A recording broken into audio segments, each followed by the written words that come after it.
Pub- Public Property and Purchasing Committee is called to order. Roll call, please. Binley, Here. Gage, Lidkey. Okay, can I get approval of last month's minutes from April 3rd? Make the motion to approve last month's April 3rd, 2017. A second. Motion been made and seconded. All in favor? Aye. Approved. Public information meeting, Mill Pond Circle Lot RFP. Yep. So we do have a PowerPoint we'll go through. There is a packet of information. You guys were able to get that? We did have a few requests from people that weren't able to make it tonight, but what we had indicated to them was that we record the meetings, put them on YouTube. And so I will email them the link, but we will run through the PowerPoint. If anybody's got any questions, just pop in whenever you are ready to do so.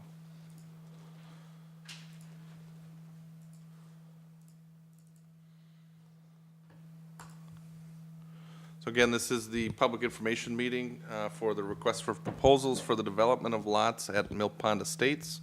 It's April 25th at the Weyauwega Municipal Building. Just a brief overview. There's not too many slides, so hopefully this goes pretty quickly, but the city of Weyauwega at the end of 2016 had acquired title to 21 residential lots in the Mill Pond Estates subdivision.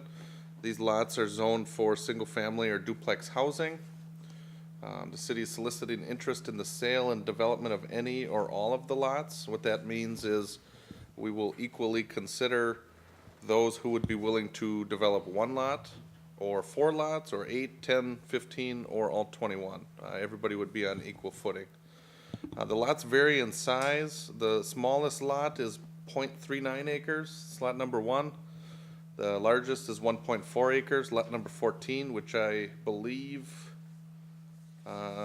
is not on the water, but they're lots 10, 11, and 12. 9, 10, 11, and 12 are riparian lots. Those are roughly 1 acre plus each. All of these lots then are subject to restrictive covenants that are designed to foster timely, quality development.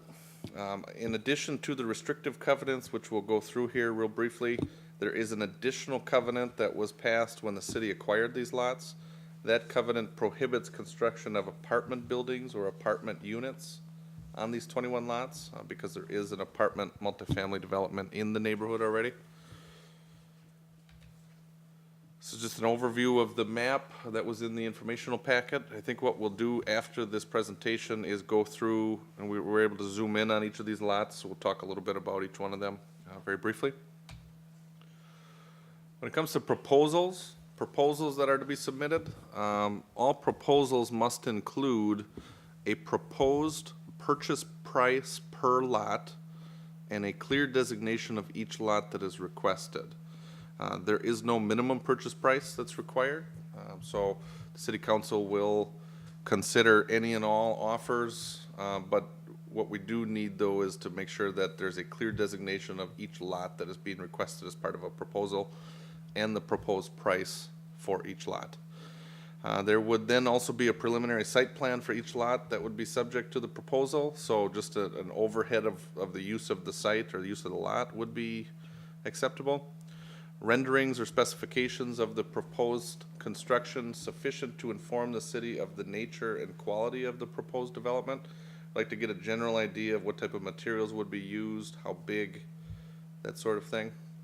One of the other items we'd like to have in the proposal would be an estimated value of the completed construction, so the improvements on the lot. We'd also like to have the information on a project timeline, timeline for construction, timeline for substantial completion, and a timeline for a move-in. We'll get into a requirement on the timeline as part of the covenants. One of the other things we'd like to request with this is a description of other developments that have been completed by the builder or the developer, if they exist. So that doesn't preclude anyone who's looking for their first project, or maybe a family that's would like to build their own home. If you have other projects that have been completed, that would be something that we would like to see. One of the other items would be proof of financial ability to purchase the parcels and make the stated improvements. That could be any number of instruments or authorizations or documents from the bank that would indicate that either you would be pre-approved for a certain amount of financing or that you have the financial ability to, number one, to purchase the lots from the city and to make the improvements. And then the other thing that we'd like is just sort of a catch-all. It's any other information that you deem relevant to be considered by the city with your proposal. Any questions on any of that? Like I said, anybody just jump in at any point. A couple of the minimum requirements or conditions that we're looking for with proposals. The real estate itself will be sold on an as-is basis. The city will warrant the title, but not the condition of the property.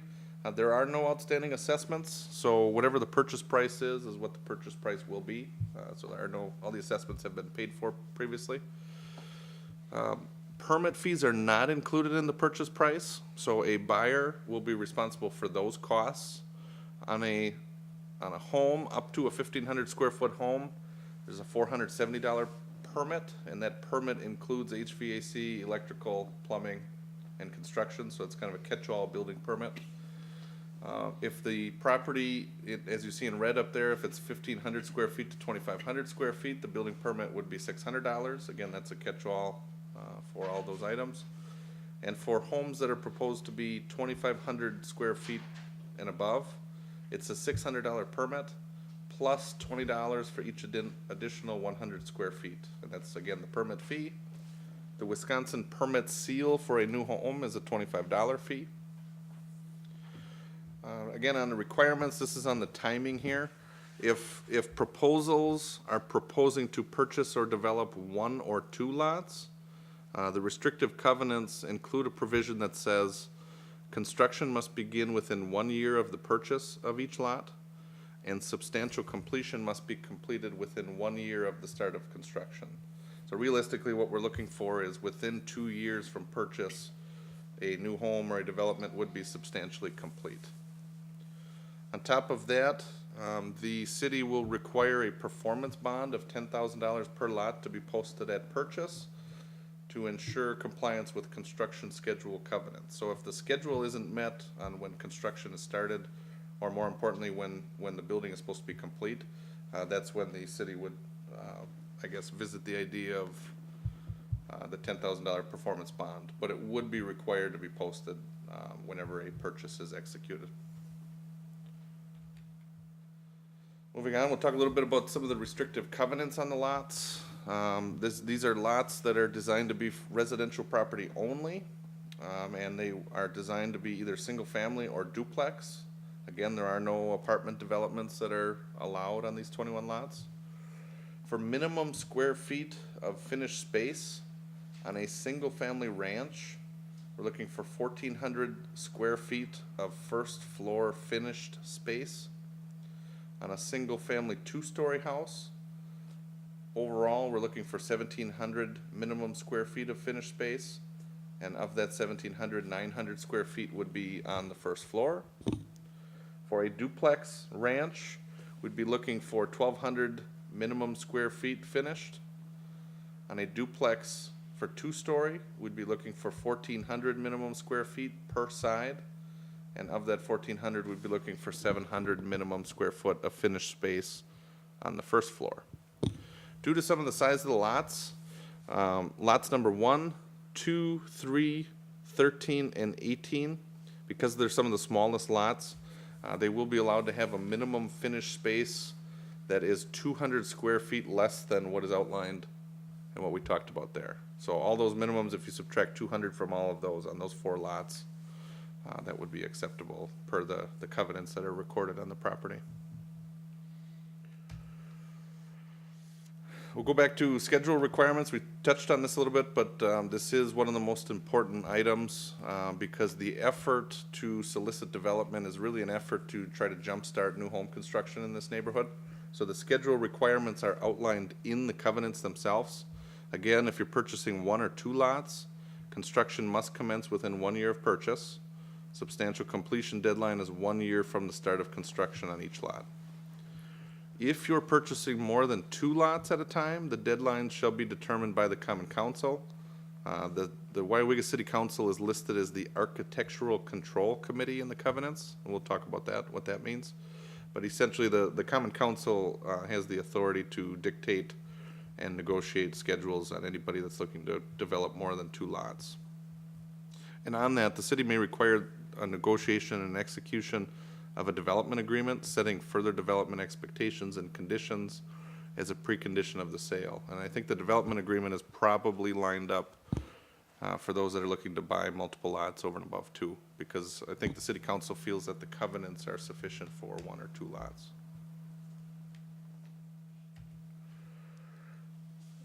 These are probably more construction type covenants here.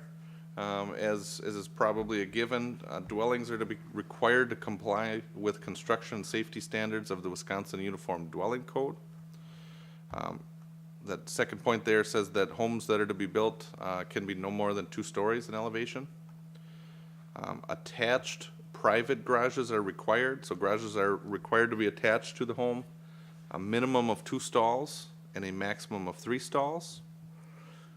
The covenants request a minimum of 30% of the front exterior of a home to be brick, stone, or a similar type material. When it comes to the yard. Can that be wood? Yes, yes, Okay. yeah. I think the covenants listed out as like a natural material is what they call it. Right. Yep. Now these next couple here are more on the landscaping and what the yard looks like, but the rough grading of the lot would be to be completed before occupancy. And I think it's weather permitting, so if construction starts in the fall, there's some consideration given to waiting until the frost comes out or till the thaw comes. So if somebody would move in the winter, there's some reasonable accommodations that way. Final grade of the lot would be completed within 1 year of completion or occupancy, and the lawn should be seeded or sodded by the owner at the time. So this is a year after, up to a year after final completion of the development. Driveways then would be hard surfaced within 1 year of the date of occupancy.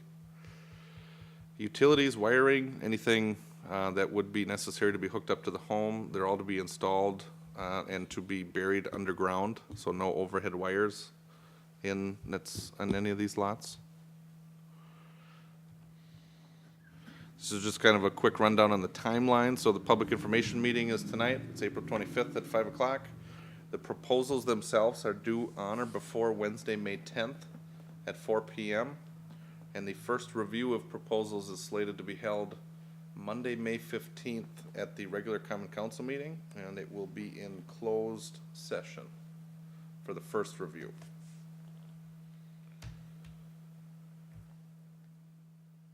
Maybe this is one of the last slides here. So in reviewing proposals, some of the things that the common council are looking at, it's not just going to be based on purchase price, so it's not going to be just the highest bidder.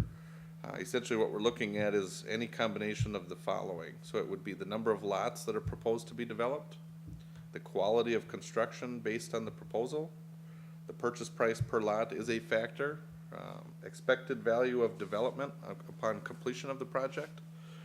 And then one of the other things we'd look at would be the financial ability of a proposer to carry out what they're proposing, and any history of development by the proposer. In general, that's probably the real quick rundown of some of the requirements.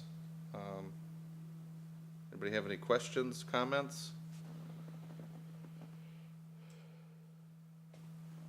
If anything pops up, feel free to let me know. What we'll probably do here is we do have a map we can run through.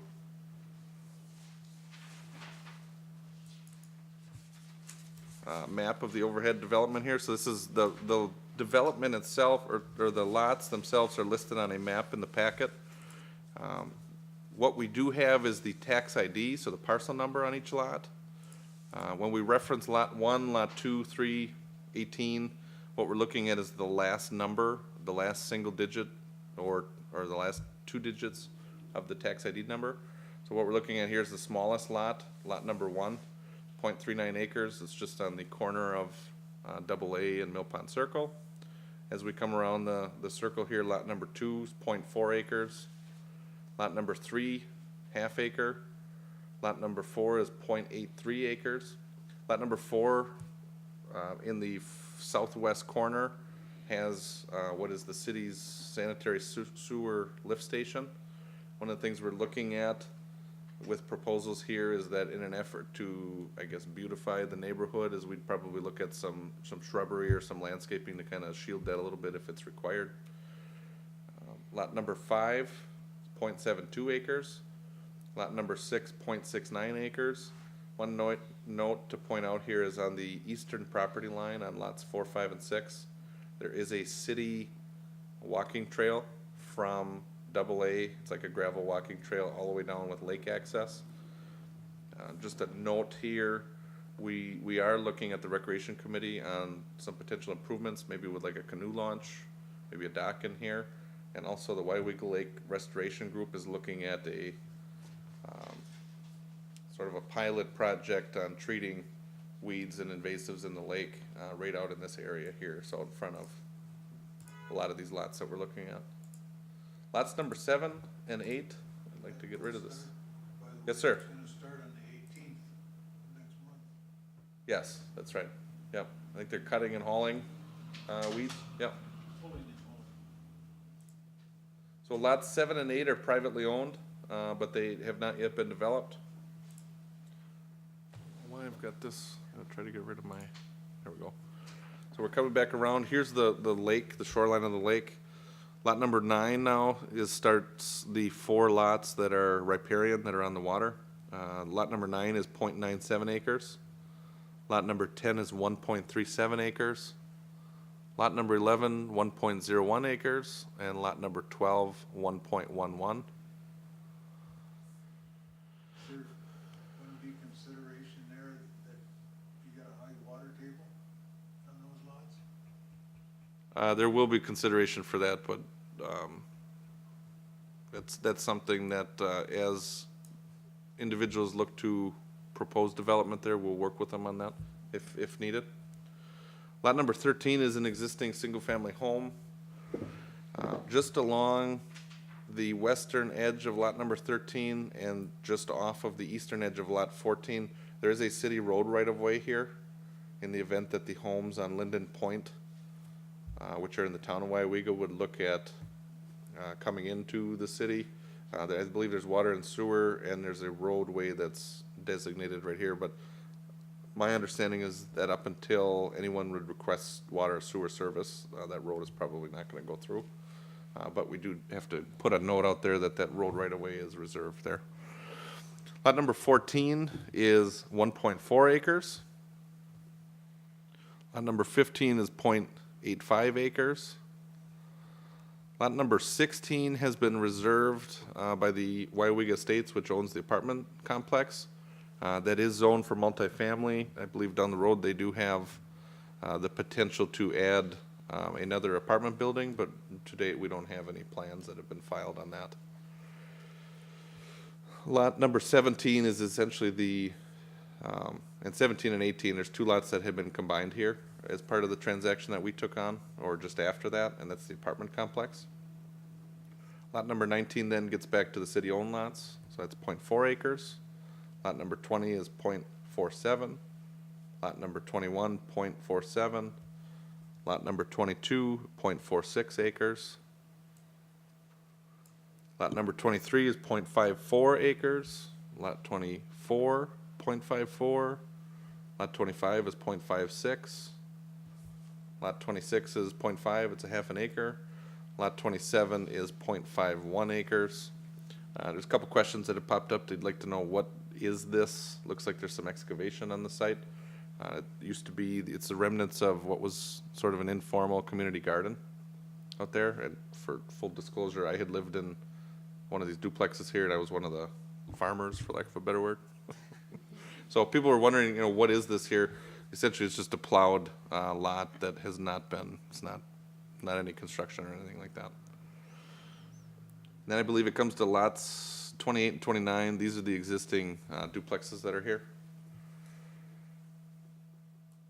There are 2 notes that we will put here. One note is that this property here, which is 1, 2, 3, and 4 butt up to, it's actually in the town of Weyauwega. And currently, there are some code enforcement activities taking place on that lot, so there is some cleaning up that is going there. But it's not considered a city property, it's in the town of Weyauwega. And the only other note that we would put here is that right on the property line between lots 6 and 7, there is a stubbed sanitary sewer line that runs the length of this lot line. It's right on the lot line. What it is it's a future stub in the event that the house that's out on this point to the southeast off the map here, if they would connect to the city sewer, there's a stubbed sanitary sewer line that's right on the lot line there. So these lots exist the way that they were platted out. As part of these proposals, if anybody would want to purchase a couple lots and move property lines along, that would be something that if interested, we would welcome that or we'd review that. One of the other topics that had been out there by the city council was the idea of potentially establishing a park in this neighborhood. I don't know that we have any identified lots as of yet, and maybe the results of this process will help to dictate which lots develop and which lots are designated for maybe some park improvements.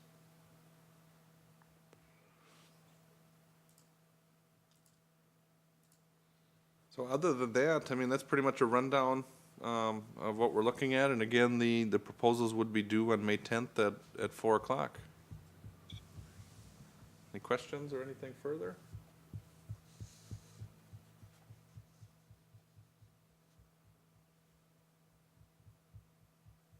Hearing none, I think that's probably all I've got for the presentation for right now. Okay. And that's probably the bulk of the meeting then too, I would say. All right, thank you, Patrick. Yep. We'll get back on the. Any other matters as authorized by laws? The other thing I've got for the Public Property Committee would be, we've talked a little bit here about the two homes on Old Mill Street that the city purchased. We've got a couple of quotes to demolish 410 Old Mill Street. That's the home that came back with no asbestos in it, so it's cleared to be demolished. The home at 412 came back with some asbestos, so we would have to take a look at that. But on 410, we've got some quotes, and we are soliciting some other quotes as well. So, and it seems to be reasonable for right now. So in the future, that should come down. One of the items we are looking at, though, is I believe the fire department is looking to practice inside that house. There's a couple other entities, the state patrol and the county, some of their dog teams would like to use the space to be able to train and practice too. So I would just keep an eye on any demolition schedule. I would keep an eye on what some of these other entities might be looking to use the houses for. So, but other than that, that's just an FYI. Cool. Rich has a motion to adjourn. Second. Okay, there's been a motion to adjourn and seconded. All in favor? Aye. There you go. Aye. 5:30.